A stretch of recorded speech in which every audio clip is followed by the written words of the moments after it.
Cyrus the Great, king of Persia. Cyrus the Great, also known as Cyrus II, was a conqueror who established the Achaemenid Empire, which included Persia and the Near East from the Aegean Sea to the Indus River. Cyrus the Great was born in Media or Persis, now Iran, between 590 and 580 BCE, and he died in Asia sometime before 529.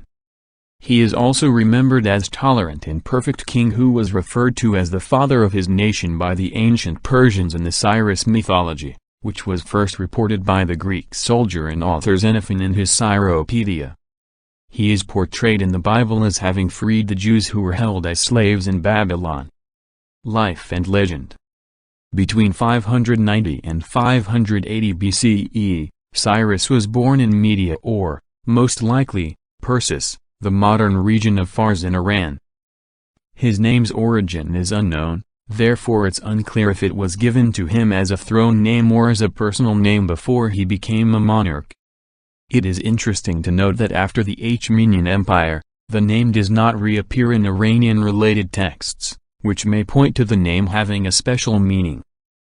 The majority of academics concur that Cyrus the Great was, at the very least, the second of his name to rule Persia. He is said to be the author of a cuneiform text in Akkadian, a pre-Christian language from Mesopotamia, modern-day Iraq.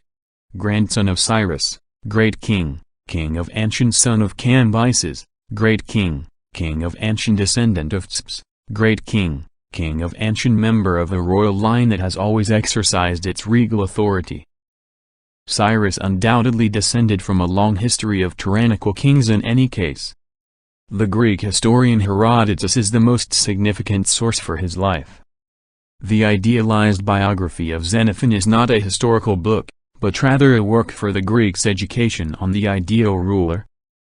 However, it does show how highly regarded Cyrus was, not just by his own people, the Persians, but also by the Greeks and others.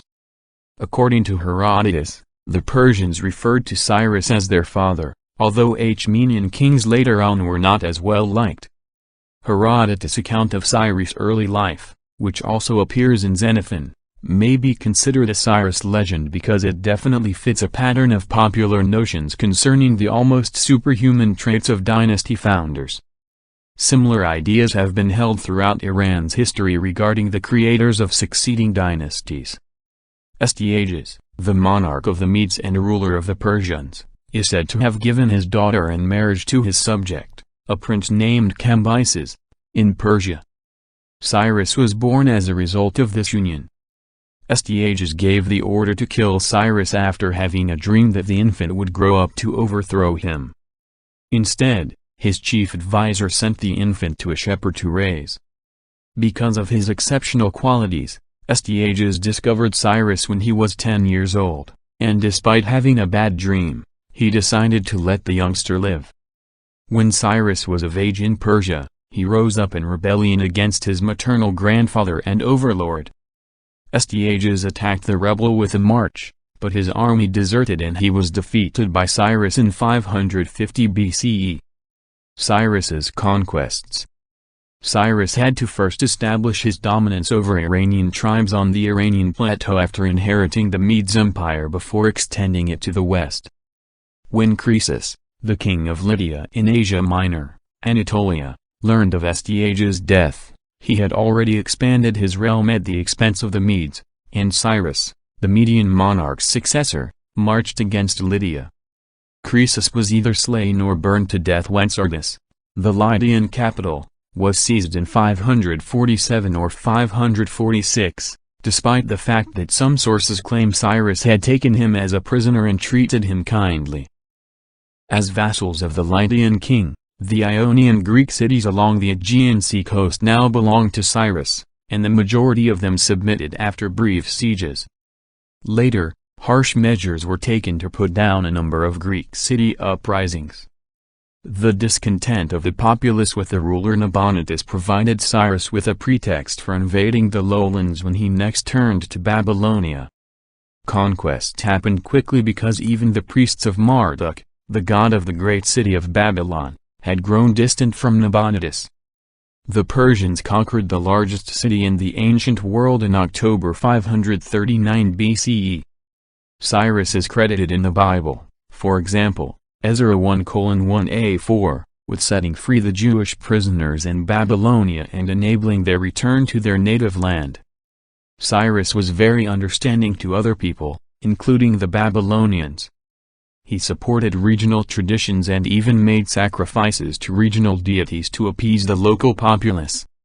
With the conquest of Babylon, Cyrus gained control over not just Mesopotamia but also Syria and Palestine, which the Babylonians had previously conquered. When Cyrus fought Croesus, the ruler of Cilicia in Asia Minor, joined his side, and Cilicia continued to hold a prominent place in Cyrus's empire. He therefore built the biggest empire up to that point using diplomacy as well as military might. It appears that Cyrus had multiple capital cities. One was Ecbatana, now known as Hamadan, the Medes' previous capital, and the other was Pasargadae, the empire's newest capital in Persia, which was claimed to be built on the spot where Cyrus defeated Astyages in battle. Despite being few, the remains of today inspire admiration in the visitor. Babylon was still used by Cyrus as his winter capital. Cyrus, a non-Persian chauvinist, was eager to pick up knowledge from the conquered peoples. He not only made peace with the Medes but also brought them together with the Persians to form a hybrid dual kingdom. Cyrus had to take the royal customs from the Medes, who had controlled an empire when the Persians were just their vassals. The Medes had ruled an empire. A Mede was most likely appointed as the Achaemenid king's principal counsel.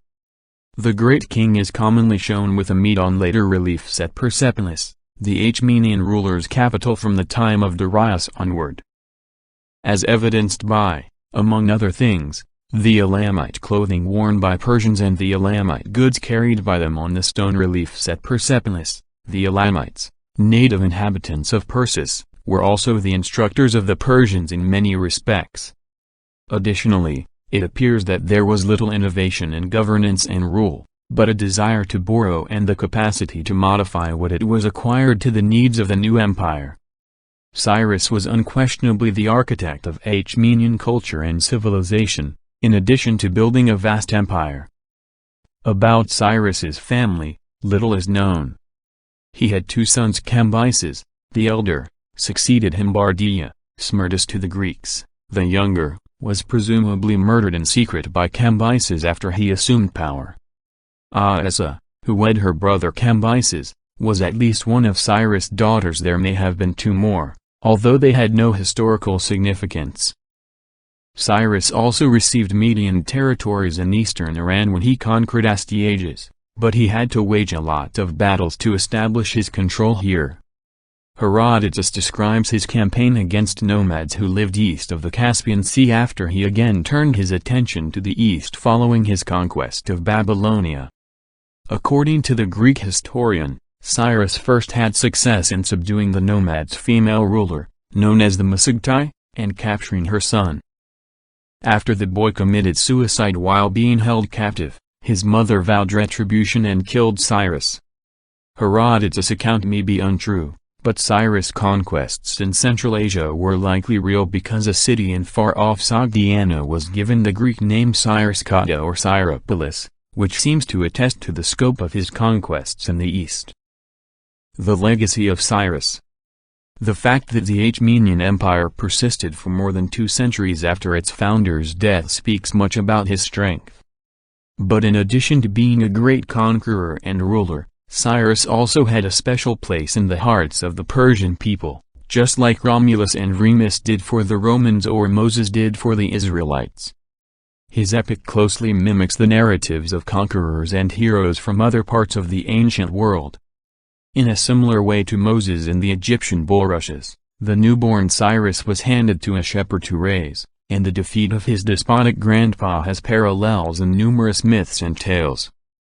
There is no question that the Greeks were aware of the Cyrus legend, which had its origins among the Persians.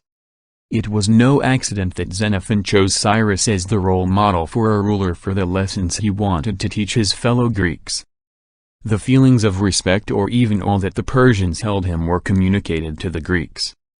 In conclusion, Cyrus has endured throughout history as more than just a legendary king who established an empire. He adopted heroic characteristics as a conqueror who was tolerant and generous as well as brave and adventurous, and he became the embodiment of the great virtues expected of a ruler in antiquity. Alexander the Great and the Greeks were both influenced by his personality as perceived by the Greeks, and since the Romans passed the tradition on to us, it is possible that we are still being influenced by it today. Iran commemorated the 2500th anniversary of Cyrus' establishment of the kingdom in 1971.